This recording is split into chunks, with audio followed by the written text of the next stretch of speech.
Opa, tudo bem? Eu sou o Luiz Camargo e seja muito bem-vindo. Em um único dia, o STF acabou de vez com a Lava Jato, tornou o Moro criminoso, transformou o Lula em mocinho e ainda determinou que o presidente da República não tem autoridade nenhuma para impedir que governadores destruam nossa economia e deixem milhões de brasileiros condenados à fome e à miséria. Bom, primeiro, Marco Aurélio Mello rejeitou a ação direta de inconstitucionalidade ajuizada por Bolsonaro contra os decretos dos governos do Distrito Federal, da Bahia e do Rio Grande do Sul, que rasgaram a Constituição ao instituir medidas mais rígidas de isolamento e de restrições de liberdades fundamentais do cidadão, a pretexto de combater a pandemia. Em sua decisão, Marco Aurélio deliberou que não cabe ao presidente postular em nome próprio, sem representante legal, a ADI junto à corte. Isso porque foi Bolsonaro que assinou a ação, quando esta deveria ser assinada por José Levi, chefe da Advocacia Geral da União. Segundo o ministro, o chefe do Executivo personifica a União, atribuindo-se ao AGU a representação judicial e a prática de atos em juízo. Porém, alguns juristas afirmam que a decisão do plenário do STF na ADI 127 de 1989, relatada por Celso de Mello, abriu um precedente para que Bolsonaro tenha capacidade postulatória especial, podendo dispensar o advogado. Mas independente disso, e até por ser a norma corrente, José Levi deveria ter assinado essa bendita. Eu não sei se ele não fez por covardia ou por pura incompetência mesmo. Mas sendo um ou outro, ele já provou que não serve para ocupar tal cargo. E o presidente deveria neste momento já estar preparando a sua exoneração. Pois pode ter certeza de que agora, com a chancela da mais alta corte do país, é que prefeitos e governadores irão fechar tudo e restringir sua liberdade sem dó nem piedade. Vão criar o caos e acabar com a economia do país para no ano que vem se apresentarem como a solução dos problemas que eles mesmos criaram. Problemas esses que, com a ajuda da grande mídia, serão todos jogados nas costas do Bolsonaro. Mas enfim, como toda tragédia dificilmente vem sozinha, justamente no aniversário de 7 anos da Lava Jato, a segunda turma do STF confirmou a suspeição do ex-juiz Sérgio Moro no processo do Triplex do Guarujá. Com isso, a corte abriu caminho para a derrocada de todos os processos da operação que foram julgados pela 13ª Vara Federal de Curitiba. O pedido de suspeição do ex-juiz Sérgio Moro havia sido impetrado pela defesa de Lula em novembro de 2018, alguns dias depois do então juiz aceitar o convite para assumir o Ministério da Justiça no governo Bolsonaro. O caso, por sua vez, começou a ser julgado no mês seguinte, e de bate-pronto, Carmen Lúcia e Edson Fachin votaram contra a defesa de Lula. Gilmar Mendes, na sua vez de votar, pediu vista, e a sessão foi paralisada. Passados mais de 2 anos, o julgamento retornou no início desse mês. Gilmar e Lewandowski, conforme esperado, votaram a favor da defesa do bandido de 9 dedos, deixando o placar em 2-2. O desempate ficou a cargo de Cássio Nunes, que também pediu vista para analisar melhor os autos.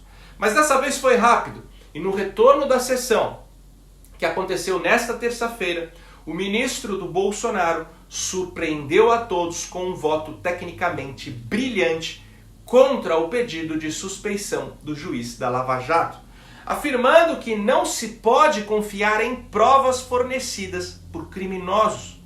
O voto de Cássio Conká desconcertou Gilmar Mendes, que claramente irritado e indignado, disse que em nenhum momento estava julgando com base nas mensagens hackeadas, mas sim de acordo com os autos. No entanto, como a alegria do brasileiro costuma durar pouco, Carmen Lúcia resolveu voltar atrás no seu entendimento de 2 anos antes. O que, na minha opinião, demonstrou que tudo não passou de um teatro, de um jogo de cartas marcadas. Tenho certeza que se o voto do Cássio fosse diferente, a ministra ficaria na dela, mantendo seu primeiro entendimento. O curioso é que, na sua defesa, Assim como Gilmar Mendes, Carmen fez questão de afirmar que não considerou as mensagens ilegais para embasar seu voto. O que significa que para ela não existe nenhum argumento novo, o que o processo é o mesmo de 2018. Sendo assim, em que diabos a ministra se baseou para mudar o seu entendimento? Na verdade eu sei, e você também sabe, só que tudo isso é tão bizarro, mas tão bizarro, que às vezes eu queria ser só um pouquinho mais ingênuo. Bom, com relação ao bandido de 9 dedos, a suspeição de Moro é muito mais grave que a decisão proferida por Fachin, que anulou as suas condenações. Neste caso, o ministro havia argumentado que a 13ª Vara de Curitiba não teria condições de julgar as ações do petista, já que elas não teriam ligações diretas com o escândalo de corrupção na Petrobras. Apesar de qualquer jurista com um mínimo de imparcialidade discordar disso, o fato é que com essa decisão, Fachin declarou a perda do objeto no julgamento de suspeição de Moro, o que protegeria as outras condenações do então juiz. E apesar de anular as condenações de Lula, o ministro remeteu os processos para a Justiça Federal de Brasília, e assim as provas colhidas pela Lava Jato poderiam ser aproveitadas em um novo julgamento. Só que agora, com a suspeição de Moro, todas as decisões contra Lula, sejam elas decisórias ou não, deverão ser necessariamente anuladas pelo próprio Supremo. Com isso, os casos voltam à estaca zero, sem qualquer chance de aproveitamento das provas obtidas pelo Ministério Público. O que significa que os urubus da segunda turma, literalmente, acabaram com qualquer resquício de estabilidade jurídica desse país, só para livrar a cara de um bandido condenado em 3 instâncias. Um bandido que por 13 anos dilapidou nossas estatais, dilapidou nossos cofres públicos e financiou com o nosso dinheiro ditaduras genocidas em nome de um projeto supranacional de poder. E agora o próximo passo é que os condenados por Moro entrem com o mesmo pedido no STF, alegando parcialidade do juiz, fazendo com que todas as condenações da Operação de Curitiba sejam anuladas. Não estamos falando apenas do Lula, mas do Palocci, do Gedel, do Cunha, do Cabral, do Marcelo Odebrecht. Estamos falando de uma operação que em 7 anos teve 79 fases e 278 condenações, com mais de 4 bilhões de reais devolvidos aos cofres públicos e 2,1 bilhões de reais arrecadados em multas. Tudo isso pode ser jogado na lata do lixo, fora que a defesa desses 278 condenados entrarão com um pedido de indenizações bilionárias e até a devolução de todo o montante confiscado pela operação. Inclusive, alguns advogados já estão buscando saber se há algo nas mensagens hackeadas que possa favorecer seus clientes. O STF literalmente abriu as porteiras do inferno, e a partir disso nenhum juiz mais vai querer arriscar a sua pele condenando algum político corrupto. Será a vitória definitiva do crime, da corrupção e da impunidade.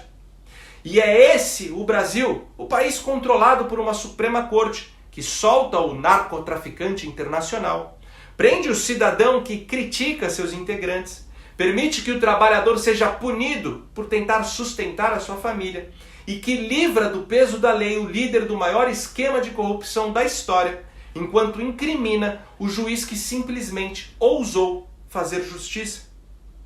E por hoje é isso aí. Curte e compartilha ao máximo esse vídeo. Deixa nos comentários a sua opinião ou deixa só um alô mesmo, pois isso ajuda demais na nossa relevância. Confere se você continua inscrito no canal. E se você gosta do meu trabalho e puder ajudar a manter esse canal em plena atividade, contribuindo com qualquer valor, nem que seja com R$1, o link do nosso Apoia-se está aqui na descrição do vídeo.